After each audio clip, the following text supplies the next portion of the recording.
This is part 2 in the updated guidance for risk management. Today we're going to be looking at the care and risk management process. If you've got to this without doing the first part, welcome to you. I am Dave Cox. I'm a clinical practitioner working with Aberdeen City Council.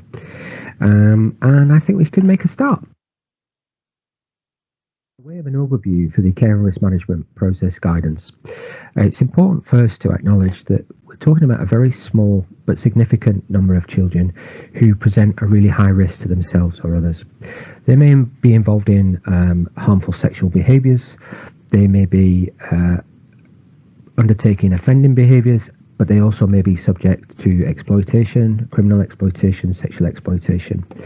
And they may also be violent towards others, and of course they may be self-harming to quite a significant degree. So we're going to ask now who the guidance is for. Well, the lead professional has a role in coordinating the completion of a comprehensive risk assessment. It's also aimed at the children's social workforce, those involved around the child. However, this is a multi-agency approach to child safety, so the guidance has an equal relevance for all partners contributing to the risk assessment. The aim of the guidance is to really improve the recognition of the risk of harm to a child and a family and the wider community. We want to promote a consistent response so that we all know what we're doing, why we're doing it and how we're going to do it, and that we're all using the same language and the same approach from our own standpoint. We want to improve outcomes for children, and we want to have safer care planning, and we also need to recognise the vulnerabilities of the child and the family and the wider systems. Raising awareness of the potential risk of harm to vulnerable people within agencies. This is really about communicating where the child is at. Without a more formal get-together in a multi-agency environment, we can become quite siloed and individualistic in our approach. We really want to share that information with all those around the child from each other's perspective. Where there is child exploitation, criminal or sexual, we really want to gather evidence. We want to support the investigation and the prosecution of those that would exploit our children. And this is about working collaboratively and developing and delivering our services efficiently from a same standpoint, as we said before, and to really meet the needs of the child and the family and to have a shared understanding of that. So we need to ask why we need this guidance. I think it's important as professionals for each other and for our own practice that we have to recognise that managing and supporting those at risk is demanding. So a shared network, shared understanding can kind of alleviate some of that pressure on one individual at a time. We want to look at best practice. We want to ensure that what we're doing is from the best position possible, and we want to take an organised approach and systemic stance for that family. Collation of evidence, again, I know I say this quite a lot, but more heads, more brains, more ideas. We want to inform our responses to significant harm of a child and the wider context. We want to, the aim, or why we need this guidance, is to link contemporary legislation, as I discussed in the frame presentation, to a national framework, so that we all have the same basic guidance on which to build local policies and procedures. And when a child has a severe risk of harm, we want to do a whole systems approach to the care and risk management of that child, and I believe that this guidance helps us do that and gives us confidence to do that.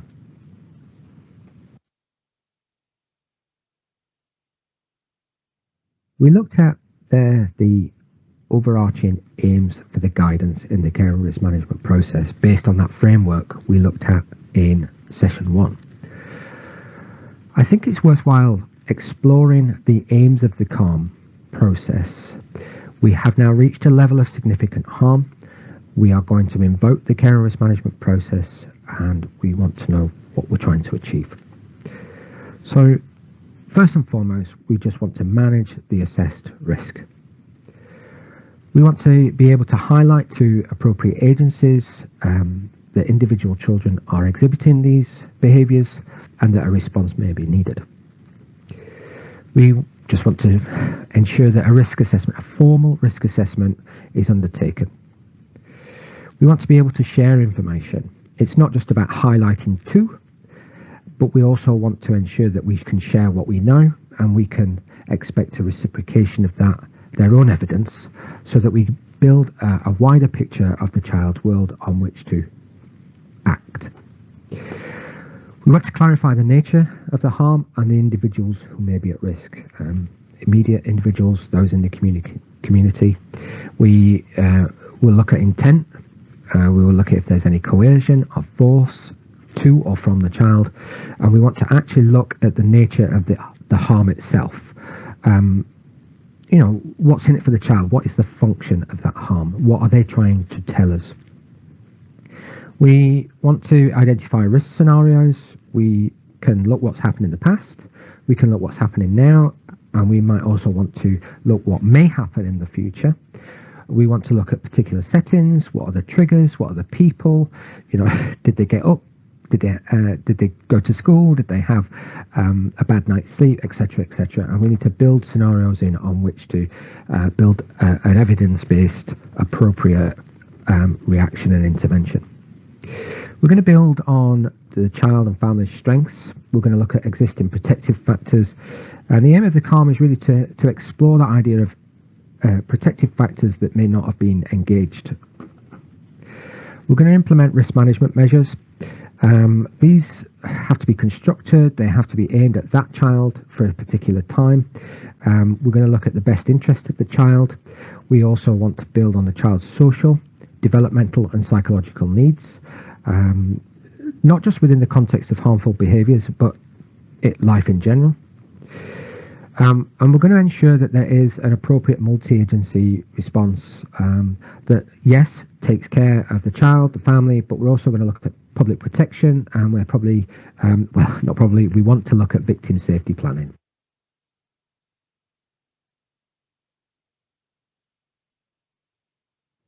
So there's the aims, that's what we're trying to achieve out of the CARM process. And before we move forward, I'd just like to think about some of the skills needed and the considerations that we need to hold before moving forward in this process. It really to set the tone really about who is at the heart of this, and that is the child exhibiting these harmful behaviours in the family. And we want to try and help and support that child in a very specific way to reduce the risk of harm. So the CARM process has been invoked and we are moving forward. However, what we need to do is we need to think about the involvement of the child and the parents and or carers. In all cases, the views and opinions of the family are sought. This is generally down to the social worker. They will go out and explain the CARM process has been invoked and that a service manager is involved, the reasons behind, the worries, how it will look, and be able to answer any questions that the family have. In terms of direct attendance, we need to ask ourselves, is it the whole family that could come, that should come? Is it just the parents? Certainly, we move on to harmful sexual behaviours. The current thinking is the child wouldn't come to the first meeting. It would be very traumatic for both the child and the parents to confront or be exposed to those things together. We want to think about how the family engage. The CARM process looks at how the family engage, especially in the current climate. Do they want to engage using Teams or Skype? Do they want to phone in? Do they have the means? These things all need to be thought about. The family themselves may not want to come. However, the social worker allocated would gather their views, they would go out still the same, and they would advocate, or the family could in fact ask somebody to advocate on their behalf. And just going back to the child, we may say to the child, you know, we don't want you to come to this meeting for this reason, or the child may decide not to come for themselves, or the family decide that they don't want the child there. However, we can still access, and it's our duty to access the the feelings of that child in an age-appropriate way. We can do this through Mind of My Own, and we can do this through the worker or support worker assisting the child to offer their own views. So I think it's really important to acknowledge that there is a real requirement to take care of this family and this child. The process itself can be very traumatizing. They may be exposed to things they've not heard before. And this is, again, especially true in harmful sexual behaviours, where parents and children in the room isn't the best approach, because both may be hearing things that are really shaming, guilt-inducing, and maybe need extra support.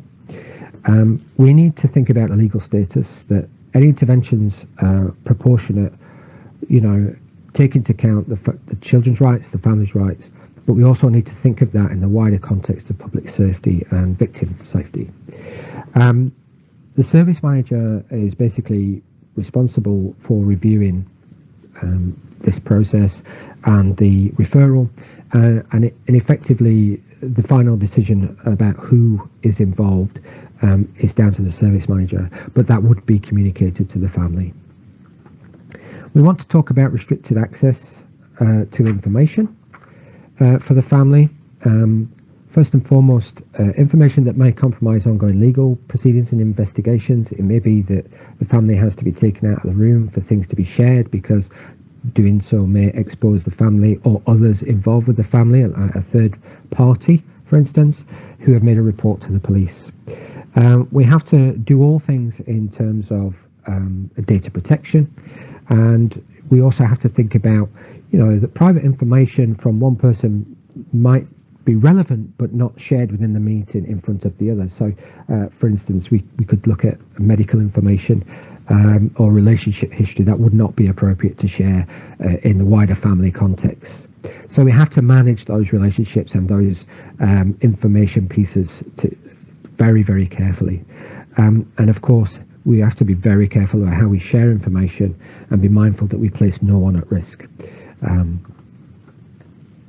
So we have to think about this very seriously, that ongoing police investigations cannot delay convening of a care and risk management meeting. If there's immediate harm to that child, we cannot wait, we need to do something. However, we can work with that, and that's what the CARM process encourages. So now we've looked at some of the key considerations around the family before the CARM process moves forward. We're now going to look at the multi-agency perspective.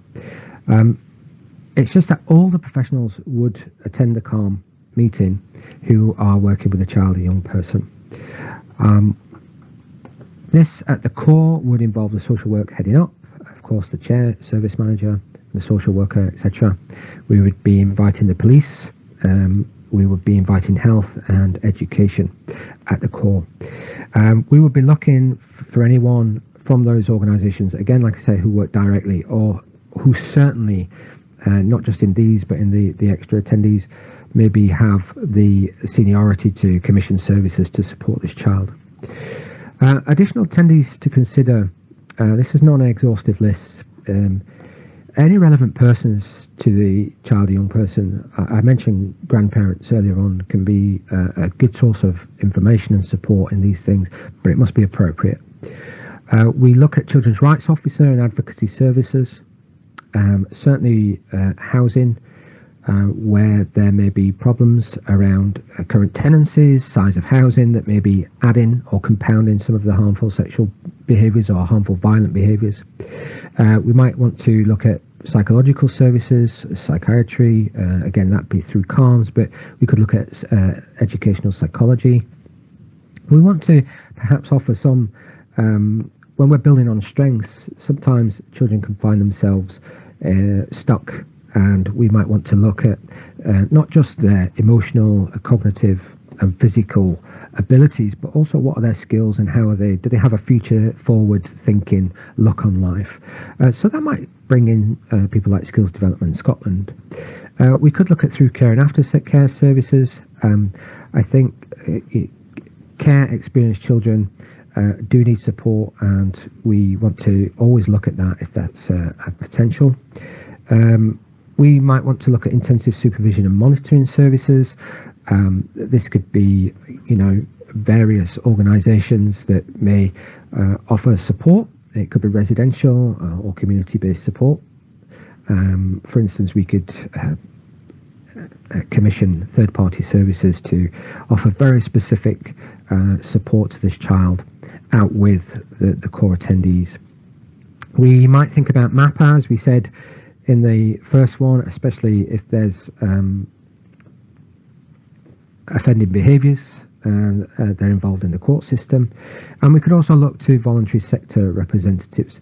And again, I think this is looking wider than just the child. We're looking at the family's ability to support this child. So all these things can be looked in a systemic way and through the lens of trauma. So family, multi-agency, and again, we're just going to build on those now to look to the wider set of considerations. So statutory orders. There could be compulsory or interim supervision requirements that we may need to think about in the CARM process. We need to think about the potential that there has been offending behaviour, and there may be community payback orders to think about, bail conditions, etc., etc. So these are things that we have to investigate and bring to the table within the CARM process. Looking in the wider kind of scope for this family, not just in the sense of their involvement, but the level of risk. And we want to look at the current living and home arrangements and situations. So we have to look, are these harmful behaviours at a significant level of risk to others? How does this process impact on family dynamics? A child being highlighted to have some serious concerns can really bring a lot of trauma to families, and it can open up in some ways and it can close down in others, and can really impact on relationships, and those need to be really given consideration to, and if possible assisted, supported and managed.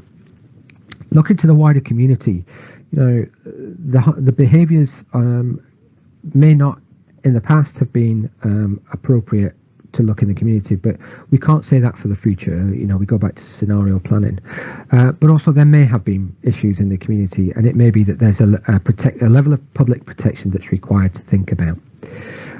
If there's a victim, we really need to look at the relationship between the child and the victim. Do the child and the victim, for instance, see each other on a regular basis? Are they next door neighbours? We have to really think about how we protect any victims around the child, as well as helping the child to cope too. So we really need to look at that and assess that as part of the risk. We want to look at the views. Again, we mentioned that before, but I think we want to look at the views of the referred child or young person involved in a very serious way, not just in terms of how the meeting's going to go and what the meeting's about, but really a whole world thinking, and really to get the views on their situation and how they see themselves and how they see themselves with this problem of harmful behaviour. And it could be that as a result of CARM process, there could be a negative impact, sudden change to living arrangements, i.e. the CARM process may decide secure care, for instance, and we really have to see that as something that's going to be bringing a real impact on the dynamics, on relationships, on the sense of connection and belonging. It will impact on identity, etc., etc. So these are things that we add to our existing considerations. Going back to the idea of the community, we think about the child and the young person in their community. We think about what their involvement is. We may think that I think one of the saddest things that happens is people find out that the child has been involved in something, the old rumour mill, and what impact that has on that child and young person, but also what's the impact on the community. There's an interrelationship and a dynamic that we really need to consider, and also how to manage those rumour mills that sometimes often happens. This is also true of a young person's family or carers, where they too are recipients of the actions of these, or reactions to these rumours, and to really think about them in the community as well. And we had to, again, thinking about our other members of the community safe. It might not just be the victim themselves we're actually thinking about, but people in the community who may be related to the victim, for instance, or who are also vulnerable in the community, and could be subject to any kind of action from the child in question, for instance. We just want to look at educational work or training contexts. These can actually be very positive for the child in question experiencing and showing these harmful behaviours. That we could think of normal daily life as a potentially good thing. So it's not just taking the negative deficit lens, actually, but we also need to think about the terms of safety for these other students and colleagues. Maybe they're in a work program, or they're in an apprenticeship, that have started. So we need to think about other students and colleagues in those situations. We think about staff members at the institution or workplace.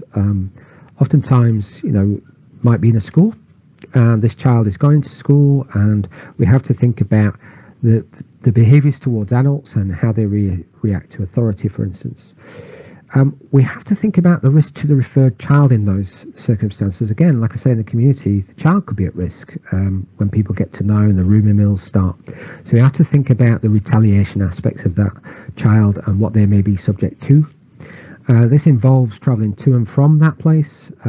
They may be safe at home, they may be safe at work or at school, but when they're getting there, are they safe, and are they able to not exhibit the behaviours towards others when travelling to those places? So we have to ask ourselves around supervision and monitoring to manage those risks. So it could be that, yes, they're safe at home, this child, and they're safe at school, but they may be open to retaliation, or their victim may be on the school bus. So it may be that we have to think about alternatives about how we get that child to school, or who takes them, who monitors them and supervises them. And we also have to think about ultimate responses of the institution and workplace that might get to hear of these things or might need to know about these things. Exclusion there is one example. However, they could be taken off work programs, they could lose their placement, they may have their placement stopped if they're on an apprenticeship, things like this. And that's going to have a huge additional traumatic impact, not just on the child and family, but perhaps on peers, colleagues, friends, community, work colleagues, etc., etc. We have a tone. We've looked at some initial considerations, we've looked at who's going to be involved, and we've looked at those extra considerations. I thought at this point it would be worth us just taking a real bird's eye view of the overall process. I think this would be beneficial for our multi-agency colleagues who can see what happens internally at a very high level. I'm not going to go into any depth. It really is just talking through this and possibly pulling out a couple of points that might be noteworthy. So we have some significant behaviours that are causing concern that have been observed, and it could be the harmful sexual behaviours, violent behaviours. We have bad intentions. There could be force and coercion, and some real worries. The social worker goes and speaks to their consultant or team manager, and there a decision is made by dialogue that a CARM might be required. So a request form is sent to a service manager and an initial plan, and the service manager makes a decision whether to progress that CARM within 24 hours. Now, at this point, it's just useful to note that the CARM may not be the only response the service manager may decide on. They could say, well, yes, there's significant harm, but this could be managed in a multi-agency meeting, which would be progressed by the team manager or consultant, or we might need a child protection case conference, and therefore there's extra paperwork needed. Whatever decision's made, that is recorded and sent back to the social worker to be kept to the children's file. So if CARM, what happens is 48 hours, within 48 hours to 21 days, there's going to be a CARM meeting. That's not to say at this point there can't be some immediate response to those harmful behaviours, and we can put some strategies and actions to keep that child, family and victim safe straight away.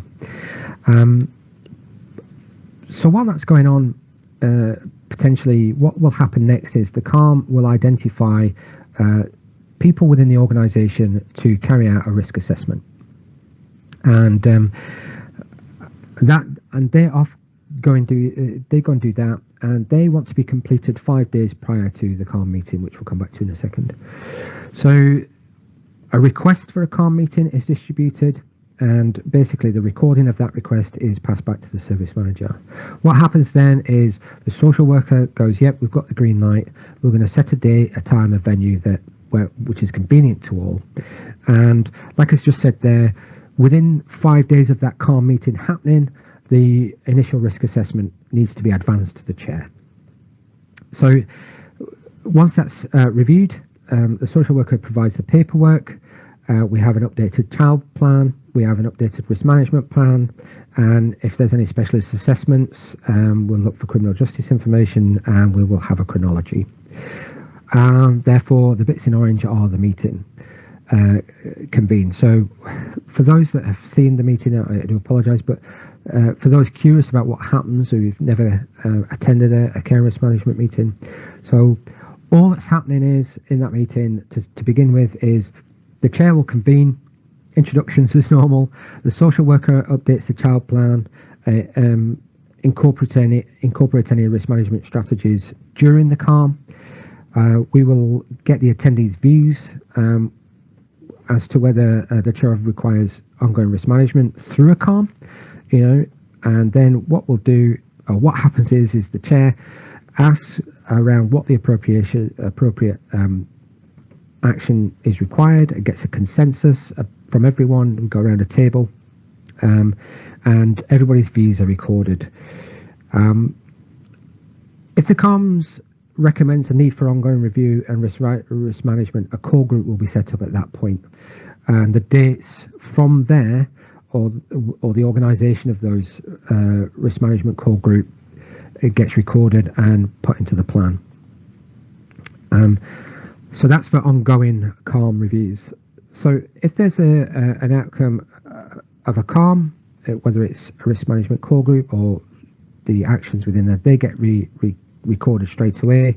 It goes on our internal care first, it gets entered into the child's chronology, and of course it's captured, as we said, in the child's plan. The minute from that also incorporates the risk management plan, and we reflect the level of risk, concern, and the mitigations agreed at that CARM. We will look at the outcome, the green arrows are the outcomes of that. We will look for case referral to the children's steering system, and it needs for specialist assessment at that point that may not have already thought about before. And we look at development of safety plans outlining risks in the short and interim risks in the short term. The meeting is brought to a close, and basically the risk management will be updated. This is an ongoing process, and reflecting how risk and concerns have changed over time. So out of that, the CARM might come back to a reviewing CARM, where we might say we'll meet again in a couple of months and look at the strategy we've put in place, and we review and reflect on the outcomes of that, the successes, some things that need tweaking, or something that needs changing altogether. So just as by way of an outcome, basically we have a risk management plan that gets agreed and approved and reviewed within 3 days of the care risk management meeting. It gets distributed within 5 days. It gets sent to the chair for check-in within 10 days specifically, and then is circulated to all participants within 15 days. So that includes those that may not have attended but have had some participation, i.e. they've provided a report. And then the lead professional will communicate decisions of the CARM at that point. So it's an interim, there's kind of a parallel process going on there to the family, parents and carers, but that happens on the same day, always, as we've said before. And there's time given to explore if they haven't been in the meeting, or we're explaining to the child what the outcomes were, and to give space for any questions, concerns, thoughts and reactions. So from the process, Most of us will firstly have view of a risk assessment and perhaps chronologies, child's plans, etc. I just want to point at that within the process there is another document that goes before this, which is just the plan and referral document. That's just a document, an internal document on which the decision for a CARM process to be invoked is made by the service manager. But we won't go through that in any depth here. So the service manager asks for a risk assessment to be completed. It may be that a risk assessment does not get completed prior to a CARM. There may be several reasons for that. However, we'll just go on the basis in the ideal world, a risk assessment is requested, there's time, and an appropriate individual or individuals are allocated to do that, and they then submit that to the chair at least 5 days prior to the CARM meeting, and that is scrutinised as to its appropriateness and usefulness within the CARM process, and that's a decision made by the service manager, the chair. Based on that, we use specialist risk assessment tools. I've got a link there, but basically the Risk Management Authority have a whole bunch of risk management tools, some broad spectrum, some very specific that they can advise for use. In Aberdeen City Council at the moment, we use Start AV, which is the short-term assessment of risk. The adolescent version is currently being rolled out. There's many people trained. AIM3 and the Monroe model has been quite popular in the past. We want to look at what a risk assessment must include. Of course, it has to be an appropriate RA tool. It's no good using an adult tool for a child. Absolutely not. It's not best practice. We need to use child-specific tools, and we may have to look at specific developmental stages risk assessment tools. We want to look at everything about the risk, the likelihood, what the pattern, what the nature, what the intention is, what are the contexts. These are things we've all looked at before, and what is the seriousness of a risk and the harmful behaviour. We want to look at the role of risk for this child and provide a formulation of risk and how that is offset against, or how that is mitigated in some way, should I say, around protective factors. We look at triggers and early warning signs, and how we recognise escalation points, how we may look at triggers specifically, and how we look post, what happens post risky behaviours as well, to see if there's any patterns that may help us. We know what's gone on before, we know what's happening now. However, what happens in future is always uncertainty, and I think I remember in the first one that I was saying, we have to acknowledge uncertainty to keep us open to new things. We cannot be sure. We should not seek certainty. We can just seek as certain as possible, but hold that level of uncertainty. So we need to think about all the scenarios and open ourselves to that, and be able to react and respond, which we'll go on to further. Any intervention must be based on the strengths of the child. We must try to find out from all those agencies, what is this child good at? What are their key skills? What are their key strengths? And how do we build on those to then mitigate and help to start halting and hopefully ending those harmful behaviours in time. And this means that we must promote developmental opportunities for a child. Anything that allows this child to grow, to feel loved and respected, right at the very beginning of the first course, the first section of this course, we looked at the Risk Management Authority and their hopes for every child.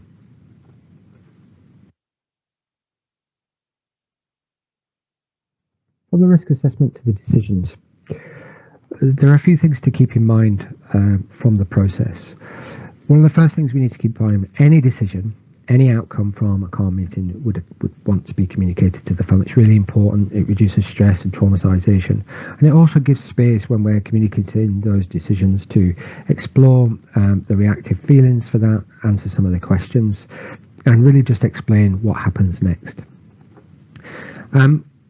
As we move forward in the process, we are always going to be aware of ongoing harmful behaviours, you know, and if they're not escalating, it may be that the risk management core group can take that forward with CARM reviews. However, if they do escalate, we can be aware that we can have another CARM meeting and answer another risk assessment and respond to those escalating behaviours. We want to be prepared of those escalations. We always never want to take it for granted that we are managing. There are certainly configurations of situations and triggers that can bring back behaviour that has been met and reduced in some way, and that will be down to the risk management core group. And what happens at the CARM is a risk management core group is formed, is established, and the very first date for the meeting of that risk management core group is agreed at the CARM, and then ongoing meetings and the distance between those meetings, the time gap, will be agreed at the CARM, and then but the dates and times will be agreed on an ongoing basis. And the CARM comes back after about 6 months to do a CARM review, what the RCMG has done, how is it going, what needs tweaking, what needs doing, which will be happening on an evaluative and reflective basis anyway. But the CARM would want some kind of evidence from the risk assessment and the interventions and how successful it's been.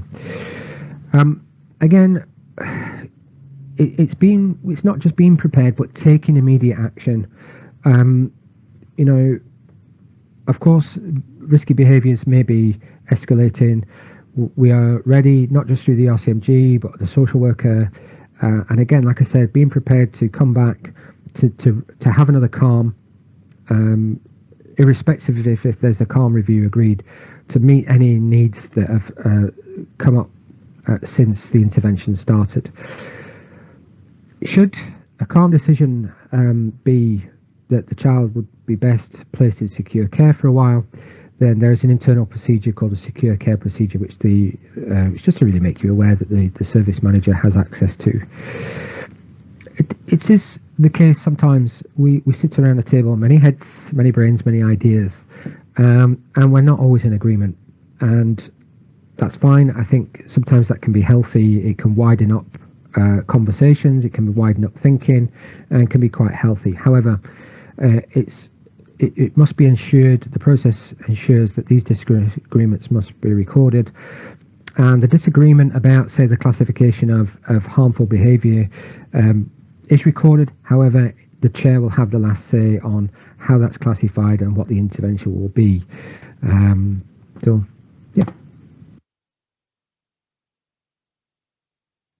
Staying within the context of the CARM, we've had the meeting some time ago, we've agreed on a CARM review, and things have happened in between. We will discuss those. However, we're going to have a CARM review and people come back around the table.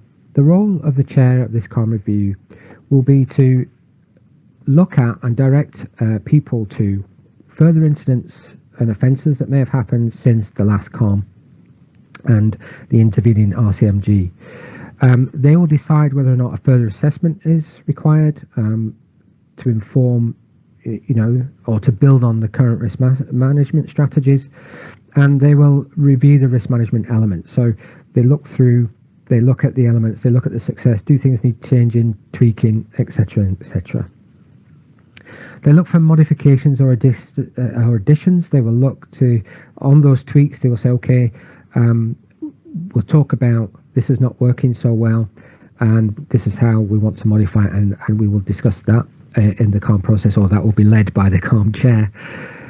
They look at the success or the risk reduction. I think that is a success, and they will evaluate the progress.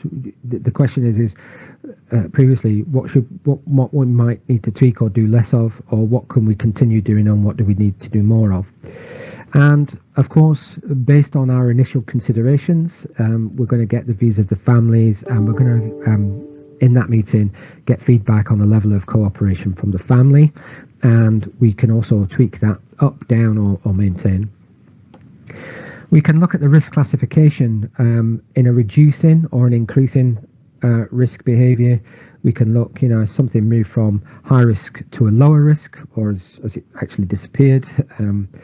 may that be true, or has this escalated some more? And again, we looked at in the previous one where that might be responded to, but actually if it's highlighted in this that actually there's been an increase, then we take appropriate action. We're just reassessing that.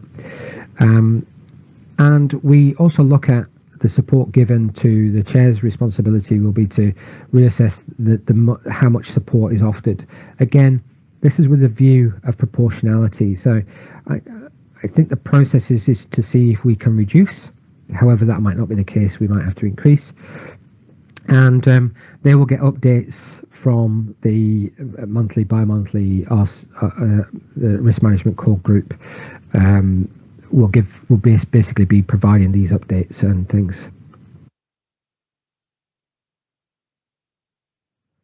CARM is the overarching process, the CARM process, and the CARM chair will have activated a risk management core group in the initial CARM meeting.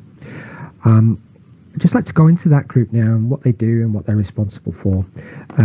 This is the operationalising of that risk assessment and the strategic planning, trying to deal with some of those risky behaviours. They will be looking at the active participation of child and families and professionals and how that relationship's going. Does it need improving? Is there anything that can be supported through this core group process? It's important to note that it's active participation. It's, best interests are communicated and that there's an active response to those. And also, it's also about managing disagreement at times and how they move forward and reaching collaborative agreement for the best interest of the child. The core group will also be ensuring that ongoing assessment is undertaken, that what we're doing, how we're doing it, where we're doing it, and for what period of time is still relevant.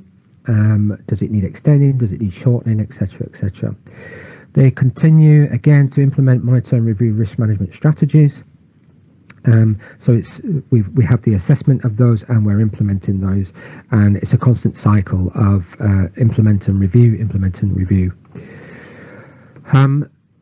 So from our scenario planning, we then have contingency plans. The what if this happens, then we're going to do this, and they will say, well, yep, this has now happened, we need to do this. This is contingency plans up and down in the significance of harmful behaviours. This could disappear tomorrow. What do we do? That's a best case scenario and one we all wish for. But it's looking at both sides of that coin to make sure that we are being proportionate, appropriate, and where we can to reduce the impact and trauma on these families. Again, like we said in the last slide, they report to the CARM reviews, and their side is to report those significant changes to the chair meter. And what we also have to note is if this child is involved in other processes, that we could have child protection case conferences, that we could try and reduce the impact on the families and the professionals around around the child, and we could try and arrange those for the same dates. There's a real emphasis on being more efficient and reducing trauma and stress on us all.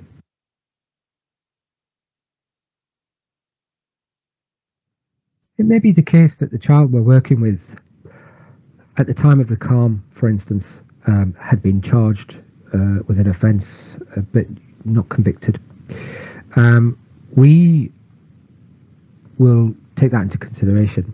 However, the conviction during the CARM process for a child under the age of 18 may become subject to the MAPA, which we looked at as part of the legislative context in the first series. If that be the case, then there are certain things that the service manager, the chair of the young person's CARM, will need to do. They will contact MAPA coordinator and make arrangements to manage those ongoing risks. So basically, they'll liaise and hand over. They will be seeking agreement, must be the transition from the CARM process into MAPA and how that happens.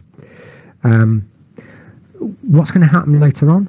That will be organised and liaised with at that point. The child's 17 now. They were in the CARM. They've been convicted. They're going over to MAPA. What happens when they're 18? And we also go to the idea of a consistent transition. Those who are moving from the CARM process to the MAPA process, that the MAPA could be representative or liaison, could come to the last CARM meeting prior to the change. And in the value of transition, where that child is being moved over, it could be the CARM chair goes to the first MAPA meeting, just to provide consistency and flow of information and to make that as smooth as possible. From the very moment we start to involve ourselves in the CARM process, the one thing we want to keep in mind is how long, what we're doing, how we're doing it, and why we're doing it. The how long bit is key. What does it need to look like for us to not be involved should be the overriding objective. We have a minimum intervention approach, and Brady and McCarley offers us some help in this regard as a stage process from the moment we have the CARM meeting and we start to offer support interventions. So the first phase, really, we are trying to reduce risk, and this is largely done by a supervisory monitoring and a kind of a learning process around the child. This can be offered by peers, this can be offered by significant adults, i.e. teachers, social workers, our educators, and the idea is really just to watch and reduce and prevent. Phase 2 would be offering, we're moving from that learning into actively being engaged. We're providing individual risk management strategies, and we start to rehearse them with the child, with the system alongside, with those significant people alongside, allowing the child to experience them in a very, very safe way, but take some control and to have some real active involvement. In phase 3, we kind of move a shift, so the systems around the child, the significant adults and peers, etc., start to kind of let go a little bit, and the line will slacken between the toad and the glider, and basically we'll share the ownership of those managing risks with the systems, and basically the child is now, it's ongoing work, and they're starting to flourish and to grow, and we're really starting to see a reduction in those risky behaviours. So phase 4 really is, at this point, we've moved from a very dependent to semi-independent, and now we're allowing the child almost all control over their identified individual goals in terms of risk management strategies, and how they built on their skills, what have their insights been, and how they are managing in different contexts, and how do we observe that. So observation is a key part, interaction is a key part, collaboration is a key part, and really being supportive is a key part. And we can do that by using the National Risk Framework to monitor that, and we can use things as like the GERFEC Wellbeing Web to monitor that ongoing process.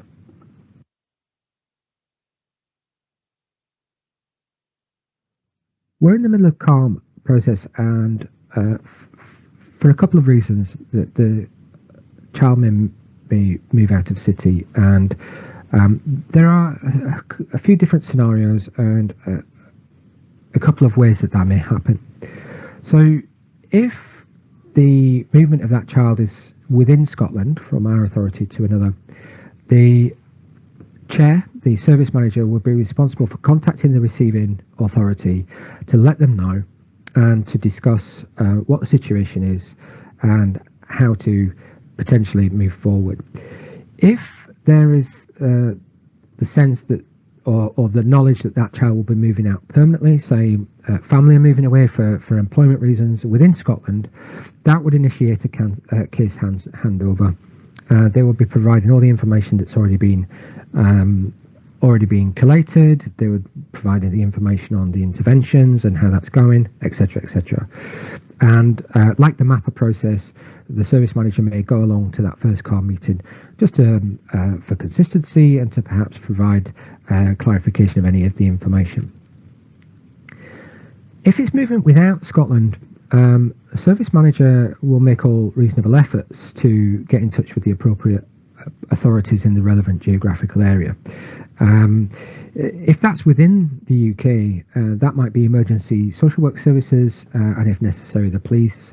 And again, there would be something discussed about handing that case onto them and what they need from us, and that would be agreed, obviously, with all thoughts to data protection, etc. Now, we could say we talked at the permanent aspects of moving out, but let's talk about one of the scenarios of not a permanent move out of city. Say the change owing to the children's hearing or a court. It will not automatically trigger a cessation of the CARM process, and in this case, say for instance they've gone to secure accommodation in another local authority. The service manager here for CARM retains that responsibility. It may be that the receiving local authority or the placement local authority may be able to offer some support, and that may be requested. But that's an ongoing dialogue between the service manager here and the requirements, best needs for the child. When that child comes back, there will be another CARM meeting to then pick up what may have been handed off, or to just find out where things are, and to then start the assessment point again about meeting the needs of the child. So we're nearly there now. Just a couple more slides to go. CARM process and those involved are subject to governance and oversight. So what happens is the Child Protection Committee will provide oversight and scrutiny of the function of the CARM process. Effectively, they look into the decision making, look into the interventions and the outcomes of those things. And they also seek the views of the children and the parents and the carers involved as to how have they received that service and how have they experienced the process and the success or not success, etc., etc. Part of the oversight is to also see when children who are subject to the CARM process may, let's say, escalate their behaviours so that they have caused further harm, serious harm to themselves or real serious harm to other people. So in that case, that gets reported to the CARM chair. The CARM chair then submits an initial case review to the chief social worker, and based on that, a serious case review will then be considered. And regardless of what happens there, the chief social worker, chief social working officer, informs the Child Protection Committee of that process and what the outcomes were. There's also an expectation from the guidance, the initial frame guidance, and at the local level within this process, that certain quantitative data is to be held on an ongoing basis. There are many reasons behind that, but we won't go into those. I'll just go through. So we're looking at the number of children that are subject to CARM proceedings, the referral discussions held right at the very beginning. We look at the difference between where there's been previous CARM involvement or not. We look at referral discussions that actually don't lead to that or may have been directed through CPCC or a MAM. We look at the number of CARM meetings held on a case-by-case basis. We look at the risk management core group meetings, what they have, how many times they've met. We look at the attendance and how certain agencies have been involved in that, whether they've been fairly represented or underrepresented. We look at the origin of referrals that come from. We look at incidents of harm, further incidents of harm, and offending by the child. We look at specific forms of concerning behaviour, may look at patterns. For instance, we can look at trends on a wider basis as well, and meet a wider social need, which is a good example. And we look at the number of children exiting CARM processes and the reasons for that exit. All valuable data that can inform us about what we're doing, how we're doing it, etc., etc. The CARM process is ongoing. We've done our risk assessment, we've talked about the decisions being made, we've talked about oversight and governance and the responsibilities of people within the CARM process. At the end of it, we have a risk management plan. And I'd like to do an overview of kind of the two main documents that we would use in this, the outputs, if you like. The first thing to realise is the main document in which all the agencies sit round is the child's plan. And this would be the primary resource for managing risks. This is where we get risk in a context, a holistic whole world view for the child, and that is really individualised and sat within a child's life in many of the aspects of the child's life, education, health, possible criminal justice involvement, culture, community. The whole lot comes there, and hence why the child's plan is the main document which we help to manage risk for child. However, we do also or potentially also produce a risk management plan. Now, this is a summary document and is not used to manage the risks directly. It helps two things really. One, it summarizes, like I've just said, it really just cuts it down, and this can aid in communicating to other people involved what's going on, etc., etc. So the form for a risk management plan, like I say, is not a replacement for a child's plan. I know I'm overemphasizing that, but it's just to really set the tone once again. It will look at the identified risks and provide the overview, similar to the aims. It will monitor, it will offer a summary version of the monitoring. That means change over time, what's happening when and to which scale of positive or negative.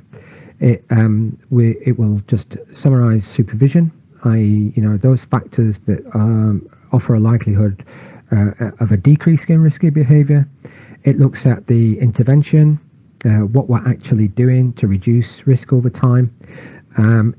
It will include victim safety planning, absolutely to reduce and remove impact on potential victims or historical victims.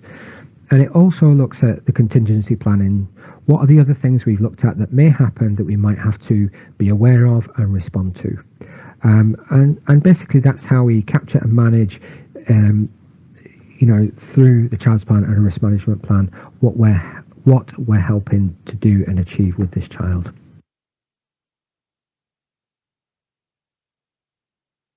Concludes the presentation on the internal process for care and risk management within Aberdeen City Council.